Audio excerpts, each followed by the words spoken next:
চলো রবিবারের সারা দিনটা আমি কি করে কাটালাম সেটাই তোমাদের সাথে শেয়ার করি। তো এই দেখো আমি যে ব্ল্যাঙ্কেটটা এখন গোছাচ্ছি সেই কভারটা কিন্তু মাম্মাম নিজের পুরনো শাড়ি দিয়ে নিজের হাতে বানিয়েছে। কি সুন্দর না? আর বাপি আজকে বাজার থেকে 3 রকমের মাছ আর চিকেন নিয়ে এসেছিলো, সেখান থেকে কিছুটা চিকেন দিয়ে মাম্মাম আমাকে বানিয়ে দিয়েছিল চিকেন চাউমিন। আজ প্রায় সারাদিন ধরেই আমি ঘর পরিষ্কার করেছি। জানো তো, জীবনটা আরও বেশি সুন্দর হতে পারতো যদি এই মানুষগুলো আজ আমার সাথে থাকতো। যাই হোক, আমি মনে করি সবসময় আমার সাথে তারা আছেন, মানে আমার দুই বাড়ির দাদু এবং আমার দিদিমা।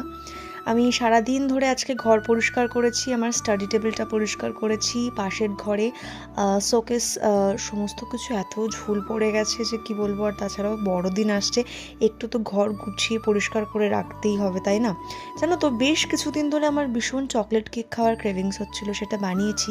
রেসিপি অলরেডি শেয়ার করা আছে, তবুও আমি এটার রেসিপি কাল শেয়ার করবো, তার জন্য সাবস্ক্রাইব করে দিও।